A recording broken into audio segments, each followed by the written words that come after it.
Good morning student. तो आज हम नए पाठ को शुरुआत करेंगे, पर इसके पहले का जो वीडियो था वो हमारे लेसन नंबर 1 और 2 की रिवीजन थी।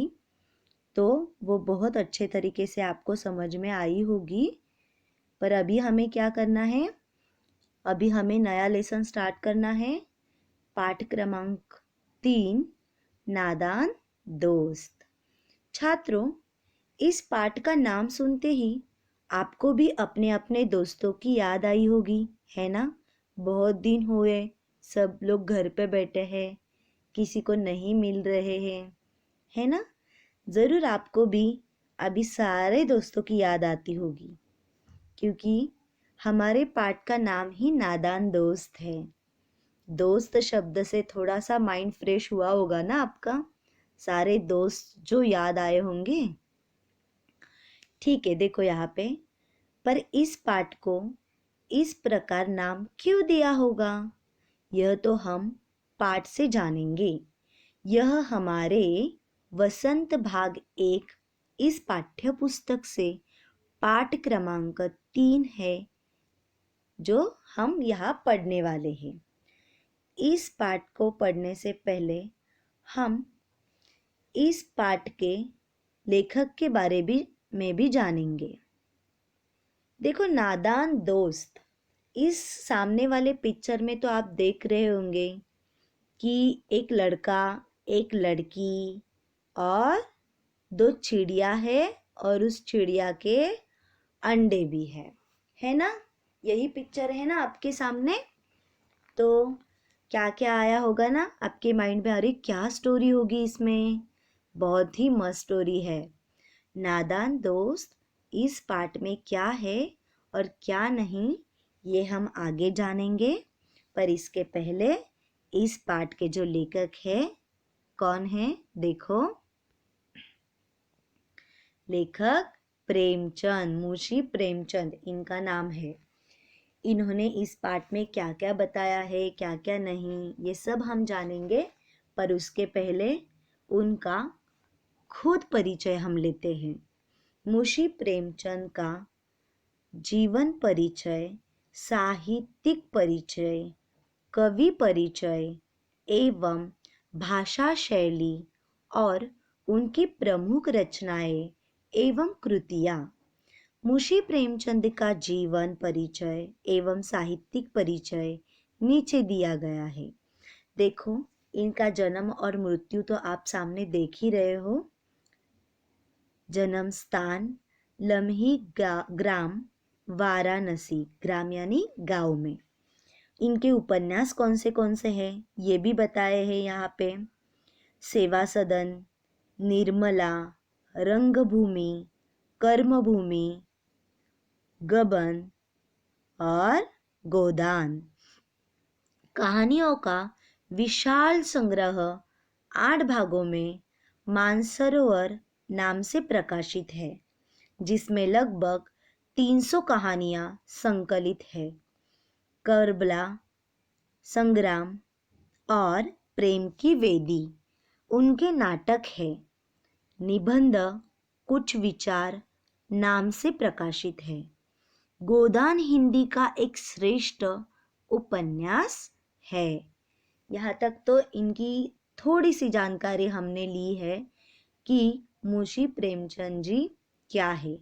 अभी इनका परिचय तो हमने जाना, पर इन्होंने इस पाठ में क्या बताया है ये भी देखते हैं। प्रस्तुत कहानी यानी जो अब हम नादान दोस्त पढ़ने वाले हैं वो। प्रस्तुत कहानी में मुंशी प्रेमचंद ने बचपन में उठने वाली उत्सुकताओं को बड़े मनोवैज्ञानिक ढंग से प्रस्तुत किया है। बच्चों को प्रत्येक वस्तु को जानने की जिज्ञासा रहती है। जिज्ञासा मीन्स, कभी सुना है इसके पहले ये वर्ड? जिज्ञासा मीन्स ये होता है जानने की इच्छा। जिज्ञासा को शांत करने के लिए बच्चे कभी कभी न चाहते हुए भी दूसरों को दुख पहुंचा देते हैं। प्रस्तुत कहानी में बालपन की जिज्ञासाओं को बड़े ही मनोवैज्ञानिक ढंग से प्रस्तुत किया है। मतलब यहाँ पे भी छोटे छोटे बिल्कुल आपकी तरह बच्चे हैं और वो हर चीज़ किस प्रकार जानने की कोशिश करना चाहते हैं, ये इस पाठ में बताया है। तो चलो हम पाठ को शुरुआत करते हैं। देखो आपके सामने कुछ पिक्चर आ रहा है। बहुत चिड़िया है और उसके अंडे हैं। इस पिक्चर से तो आपको ये समझ में आया होगा कि ज़रूर इन चिड़िया के बारे में इस पाठ में बताया गया है ना। आपको लेफ्ट साइड में दिख रही होगी 3 चिड़िया हैं और हमारे पाठ में जिस संदर्भ से हम बात करने वाले हैं वो है राइट साइड की चिड़िया, यानी वहाँ पे 2 चिड़िया होंगी और ऐसे ही 3 अंडे हैं। कितने अंडे? 3 अंडे। देखो, केशव के घर कार्निस के ऊपर एक चिड़िया ने अंडे दिए थे, जैसे कि आप यहाँ पे राइट साइड पे देख रहे हो। अभी छात्रों, कार्निस यानी क्या? तो देखो, पहले हम कार्निस यानी क्या ये देखने के पहले थोड़ा सा इसको पढ़ लेते हैं।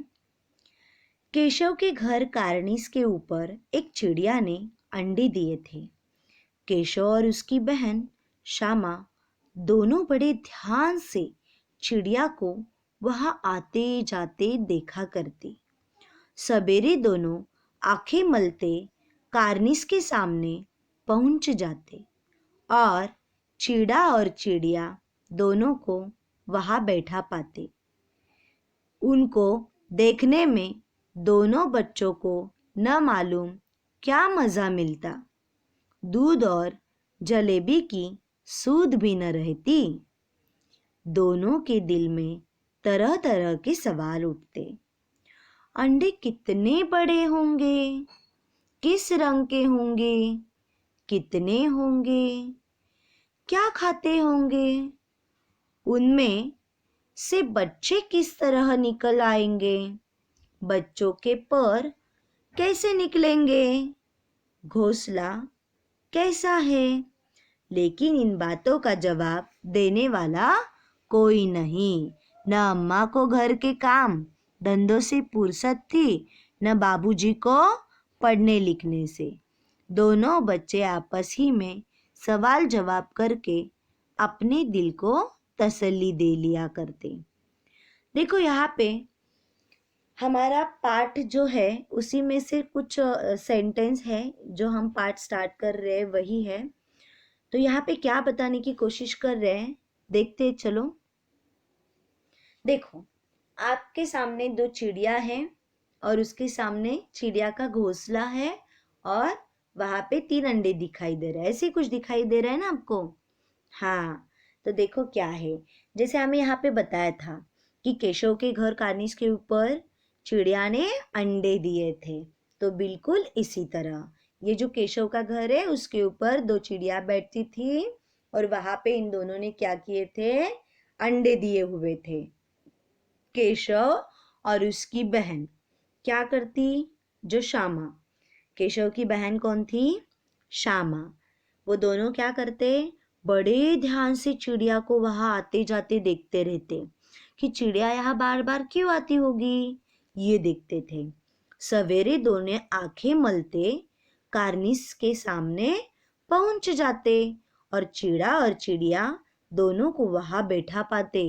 यानी वो क्या करते कि वहां पे हमेशा नींद से जागते टाइम पे सीधा अपने आंखें मलते हुए बाहर आ जाते और चिड़ा और चिड़िया को देखते रहते।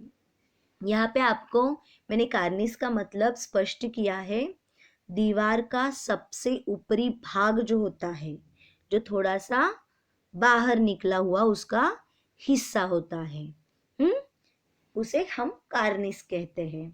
तो देखो, वो सवेरे खुद आंखें मलते हुए कार्निस के सामने आ जाते और चिड़ा चिड़िया को वहां पे बैठा पाते।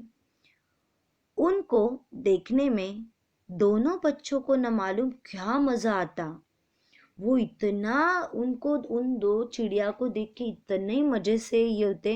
देखो फॉर एग्जाम्पल आपको बताऊं, अगर आपके घर में कोई नई चीज आई हो या कोई भी ऐसी चीज जो आपको बहुत पसंद है, ऐसे लगता है कि कब उसको खोलेंगे, कब देखेंगे उसमें क्या है, कैसा है, किस तरीके से है।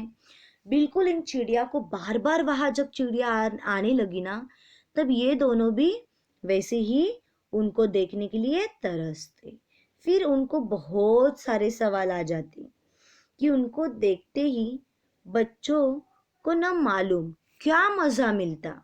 ना दूध पीने की उनको सूध रहती, ना नाश्ता, मतलब जो मॉर्निंग का हम नाश्ता करते हैं, जो जलेबी वगैरह उनकी जो है, ना वो खाने की सूध रहती। सूद यानी ध्यान, कि कुछ भी ध्यान में नहीं रहता। बस हर वक्त ये दोनों क्या करते रहते, उन चिड़िया के बारे में सोचते रहते। अब देखो उनको क्या लगता, दोनों के दिल में तरह तरह के सवाल उठते, बहुत ही सवाल। ये सवाल कौन से हैं, ये आपको बहुत अच्छे तरीके से याद रखने हैं। ओके, अंडे कितने बड़े होंगे, यानी उनको पता है चिड़िया बार बार आती है, इसका मतलब यहाँ पे उसके अंडे हैं। पर वो कितने बड़े होंगे, किस रंग के होंगे और कितने होंगे, क्या खाते होंगे, उनमें से बच्चे किस तरह निकलेंगे।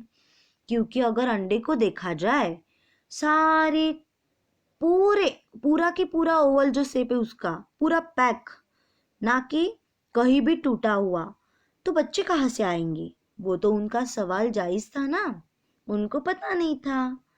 तो फिर आगे बच्चे किस तरह निकलेंगे, बच्चों के पर कैसे निकलेंगे, कि यहाँ तक कि बच्चे तो किस तरह निकलेंगे ये भी पता नहीं, और फिर उनको पर कैसे निकलेंगे ये भी पता नहीं, है ना। कितने सारे सवाल इनको आ रहे हैं। फिर घोंसला कैसा है उनका, ये भी उनको नीचे से नहीं दिखाई दे रहा है। लेकिन इन सारे बातों का जवाब देने वाला कोई नहीं था।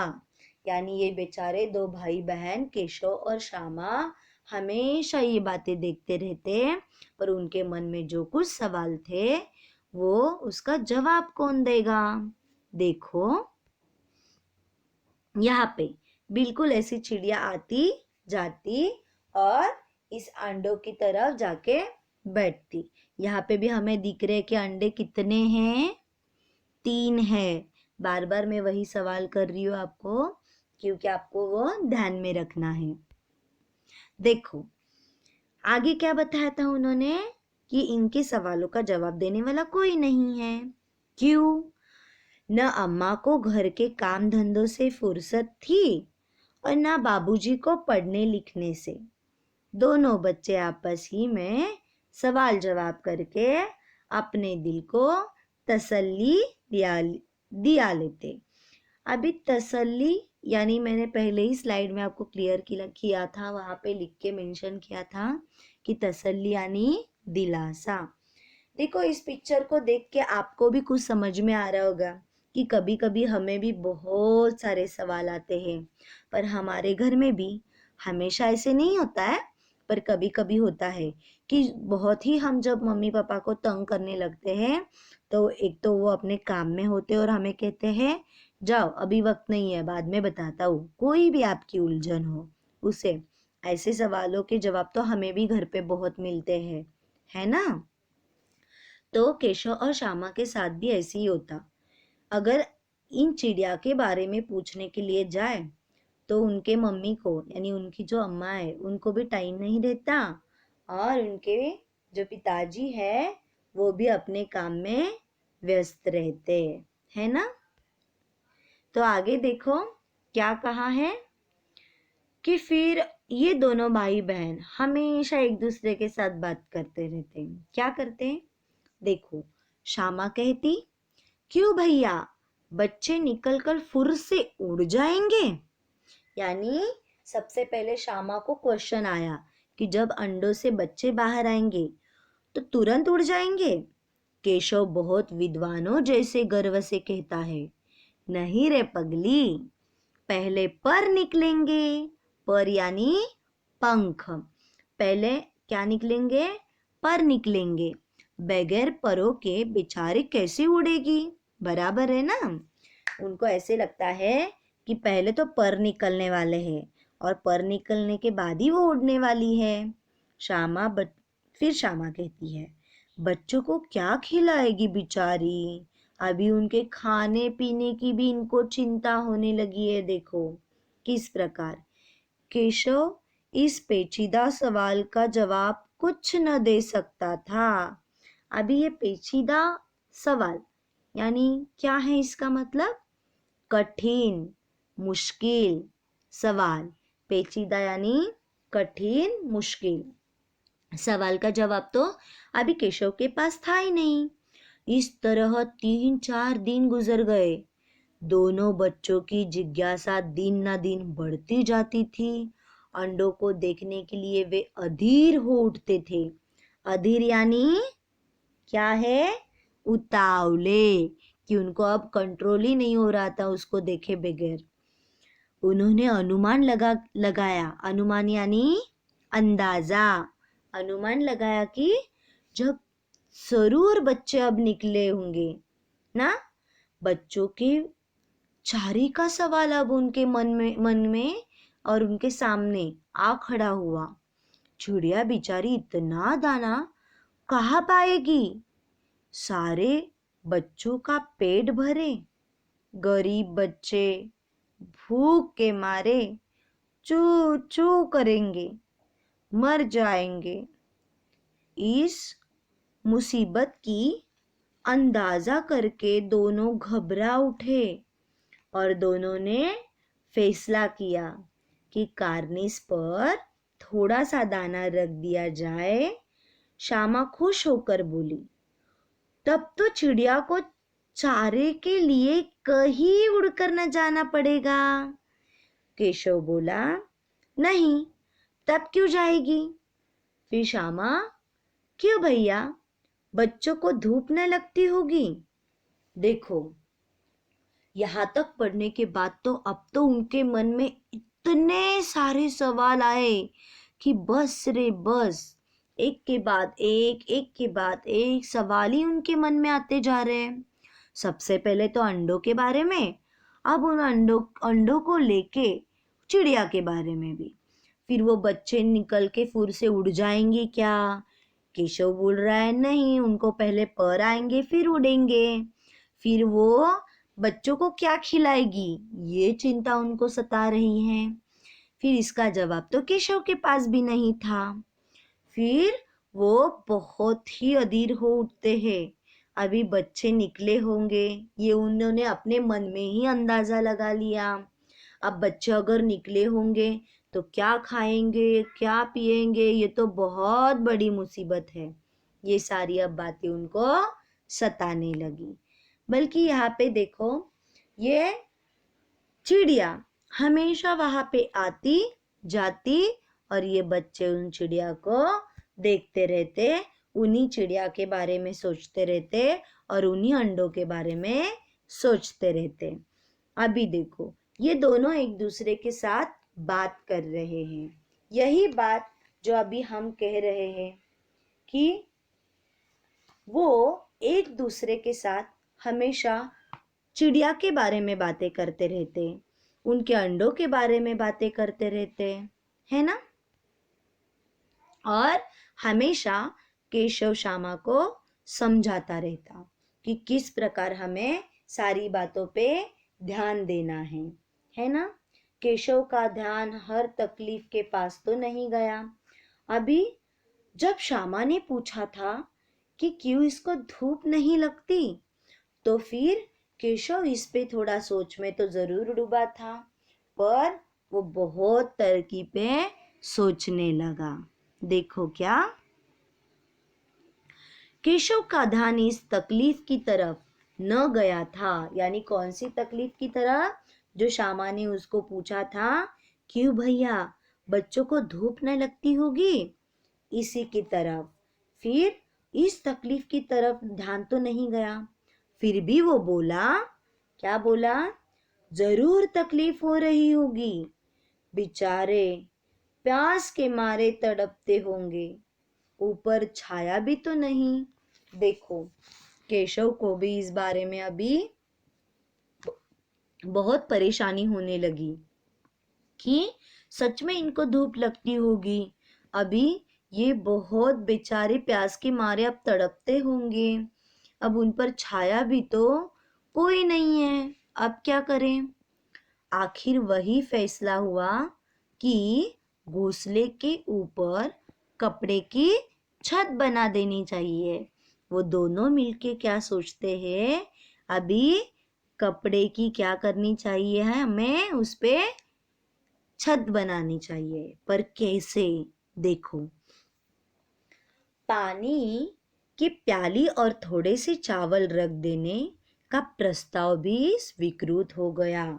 अब इन दोनों ने सोच लिया कि चिड़िया के बच्चे अब आए होंगे, पर क्या सच में आए हैं? नहीं, बल्कि ये दोनों सिर्फ कल्पना कर रहे हैं, कि अपना ही अंदाजा लगा रहे हैं कि अब वो आए होंगे। तो किस प्रकार अभी उनका देखभाल कैसे करें, ये दोनों सोच रहे हैं। आगे देखो, थोड़ा सा पढ़ते हैं फिर देखते हैं कि आखिर यही फैसला हुआ था कि अभी घोंसले के ऊपर कपड़े की छत बनानी है। पानी की प्याली और थोड़े से चावल रखने का भी प्रस्ताव हो गया। फिर देखो, दोनों बच्चे बड़े चाव से काम करने लगे। श्यामा माँ की आग बचाकर मटके से चावल निकाल लाई। केशव ने पत्थर की प्याली का तेल छुपके से जमीन पर गिरा और उसे खूब साफ करके उसमें पानी भर लाया। अब चांदनी के लिए यानी छाव के लिए कपड़ा कहाँ से लाए, ये सवाल। फिर ऊपर बगैर छड़ियों के कपड़ा ठहरेगा कैसा, और छड़िया खड़ी कैसे होगी। केशव बड़ी देर तक इस उधेड़ बुन में रहा। आखिरकार उसने यह मुश्किल का हल भी कर लिया। श्यामा से बोला, जाकर कूड़ा फेंकने वाली टोकरी उठा लाओ, अम्मा जी को मत दिखाना। श्यामा, वह तो बीच से फटी हुई है, उसमें से धूप न जाएगी। केशव ने झुंझला कर कहा, तू टोकरी तो ला, मैं उसका सुराग बंद करने की कोई हिकमत निकालूंगा। देखो, अब ये दोनों भाई बहन इतने आगे जा चुके कि पूरी तैयारी कर चुके और किसी को कुछ भी पता नहीं। देखो यहाँ पे इस पिक्चर में जो आप देख रहे हो, यहाँ पे क्या क्या दिख रहा है आपको? यहाँ पे पानी है, चावल है, और उस अंडों को ढकने के लिए इन्होंने एक कपड़ा भी लाया है ना।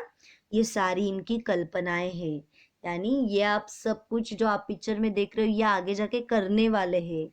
यानी इस तरीके से वो उन अंडों का यानी वो सोच रहे कि वहां पे बच्चे हैं, उनका ख्याल रखने वाले हैं, है ना। आगे देखो, देखो किस तरह से इनकी तैयारियां शुरू हुई। जब भी हमने पढ़ा बिल्कुल उसी तरीके से कि ये क्या कर रही है श्यामा, माँ की आग बचाकर यानी छुपके से मटके से चावल निकाल कर वो क्या कर रही है, लेके जा रही है, और उसके साथ पत्थर की प्याली में चुपके से जमीन पर गिरा देके उसमें पानी भरने के लिए भी लेके जा रही है, और फिर कपड़ा भी लाने की वो पूरी तरह तैयारी कर रही है।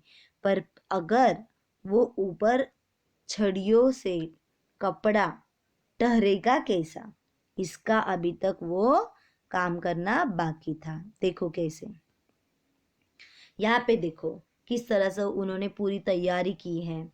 अभी जो उन्होंने टोकरी लाने के लिए बोला था वो भी उसने लाई है। देखो किस प्रकार कि केशव बड़ी देर तक, मतलब बहुत देर तक, अभी धूप को बचाने के लिए वो बहुत देर तक उधेड़ बुन में रहा। उधेड़ बुन यानी सोच विचार, पूरे सोच के आखिरकार, आखिरकार यानी अंत में, लास्ट में, कि उसकी सोच पूरी होने के बाद आखिरकार उसने यह मुश्किल भी हल कर दी। फिर श्यामा को, जैसे आपको सामने वाली पिक्चर में दिख रही है, ये कूड़ा फेंकने वाली टोकरी है जो उसको उठा के लाने के लिए बोला था, पर उसने मना किया था कि अम्मा जी को कुछ नहीं बताना है।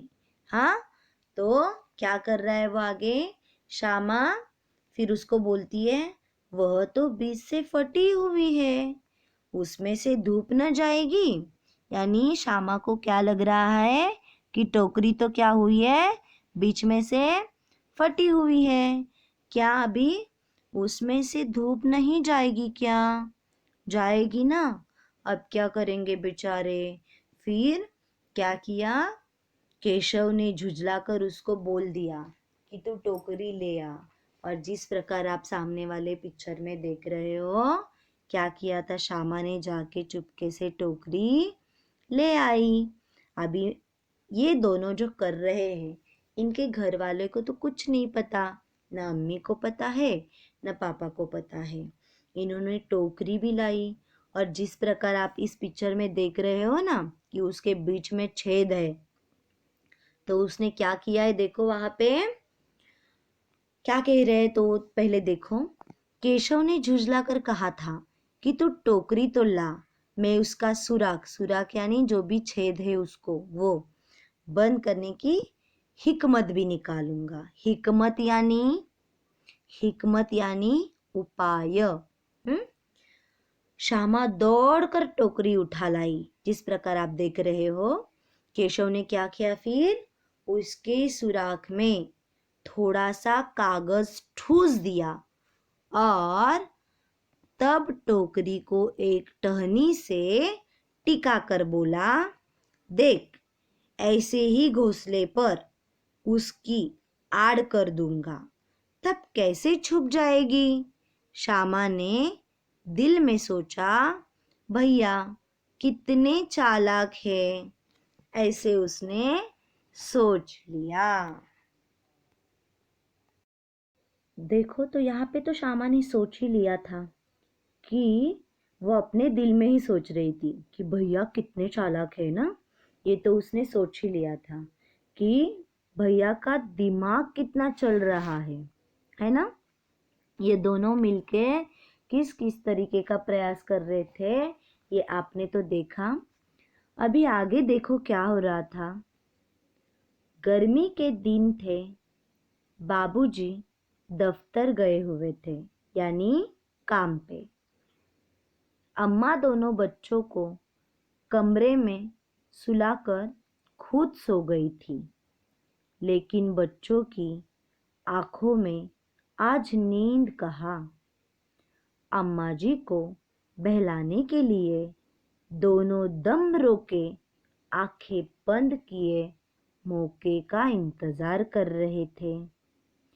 जो ही मालूम हुआ कि अम्मा जी की अच्छी तरह से सो गई, दोनों चुपके से उठे और बहुत धीरे से दरवाजे की सिटकनी खोलकर बाहर गए। देखो कितने होशियार है ये बच्चे, इतने होशियार।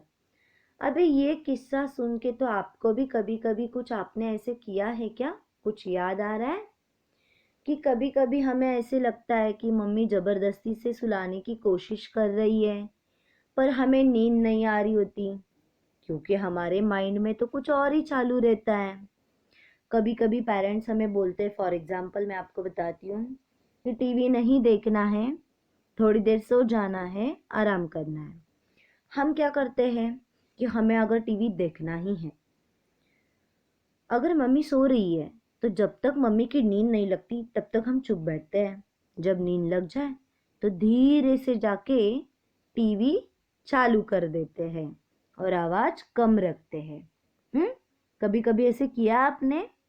आपने किया है नहीं पता नहीं, मैंने तो किया था बाबा, क्योंकि मुझे भी बहुत अच्छे तरीके से याद आ रहा है।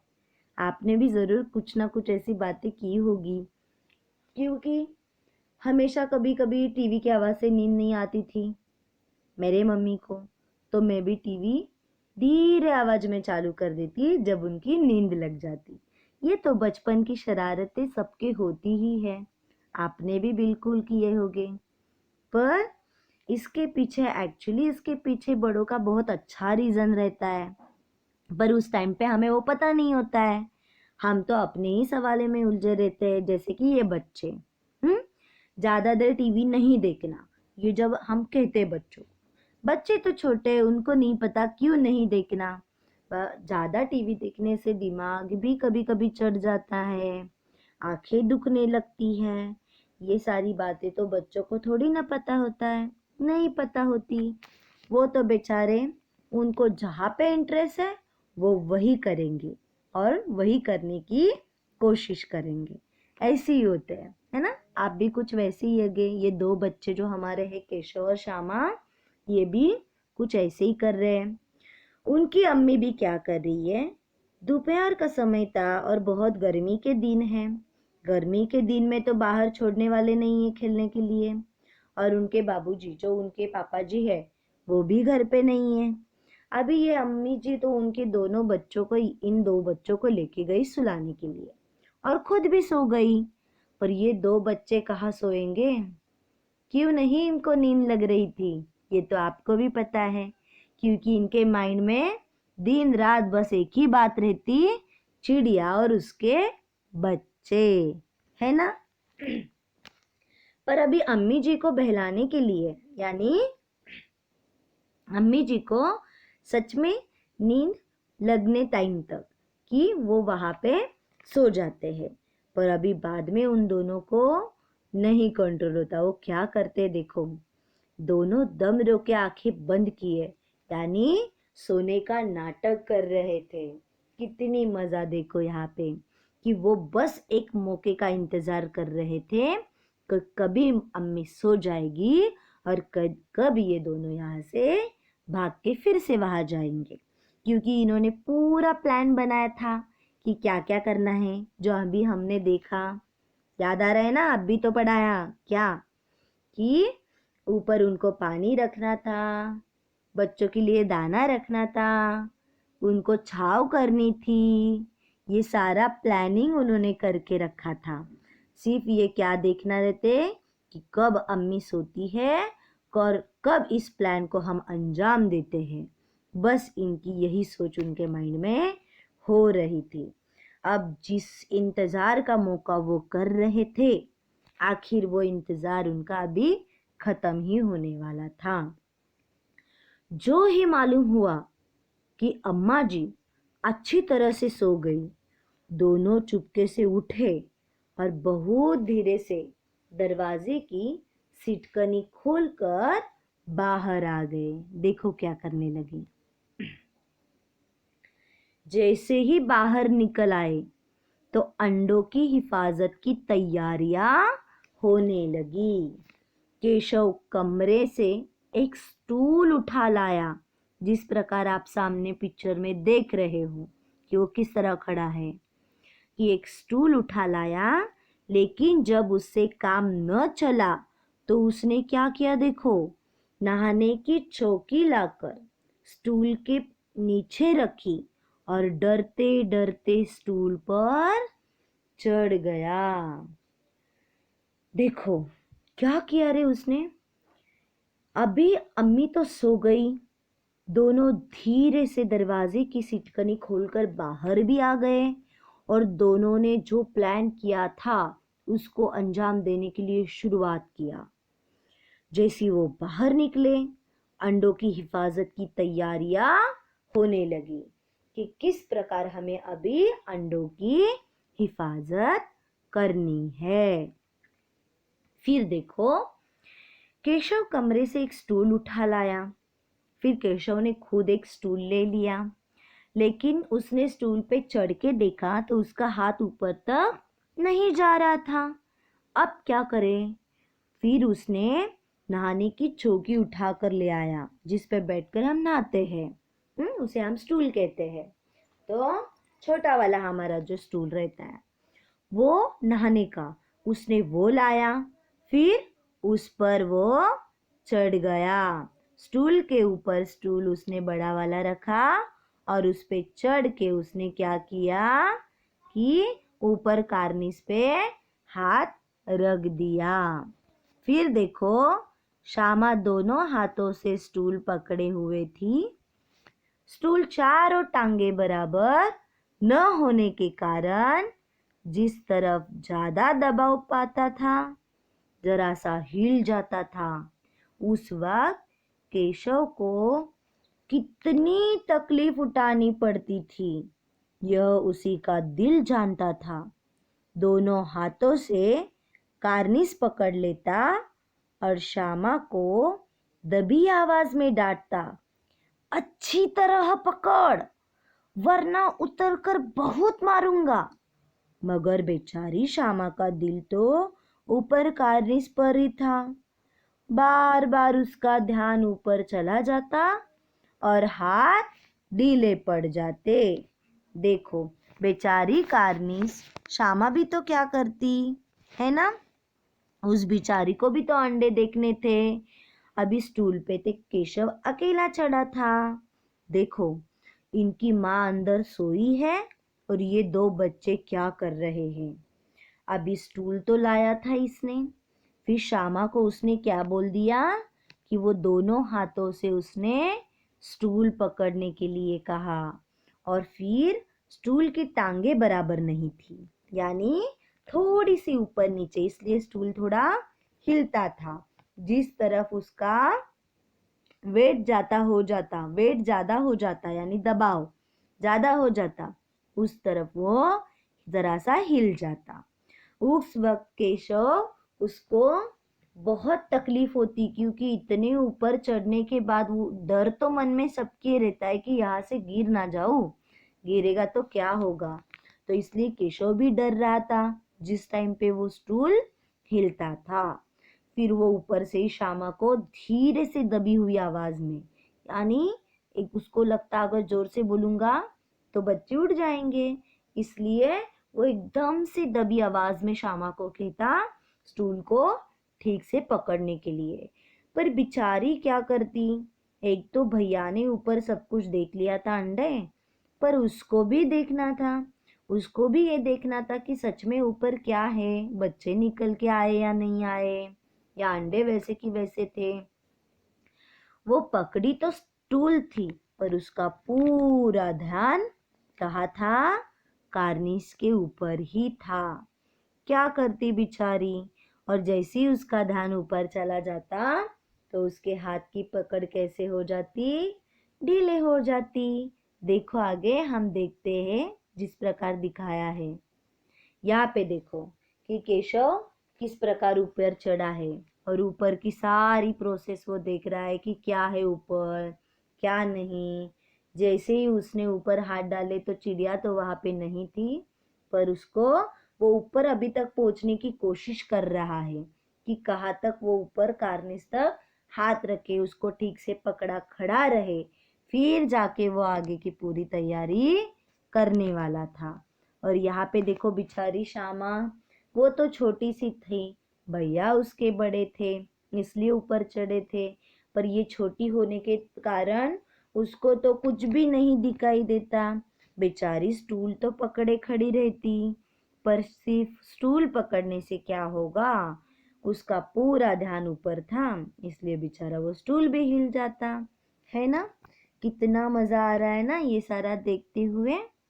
ठीक है, अभी देखो यहाँ तक छात्रों आपने देखा कि किस तरह केशव और श्यामा की उन दो अंडों और चिड़िया की हिफाजत करने के लिए क्या क्या कोशिश करते हैं, है ना।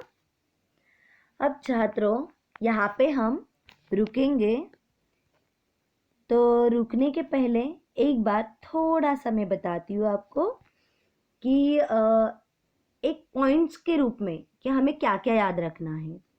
सिर्फ हमें शुरुआत में केशव और श्यामा ये दो बहन भाई हैं, इसको याद रखना है। यहाँ पे उनकी अम्मी भी है, यहाँ पे उनके बाबूजी भी हैं, और ये दोनों हमेशा क्या सोचते रहते हैं, अंडों के बारे में, चिड़िया के अंडों के बारे में सोचते रहते हैं।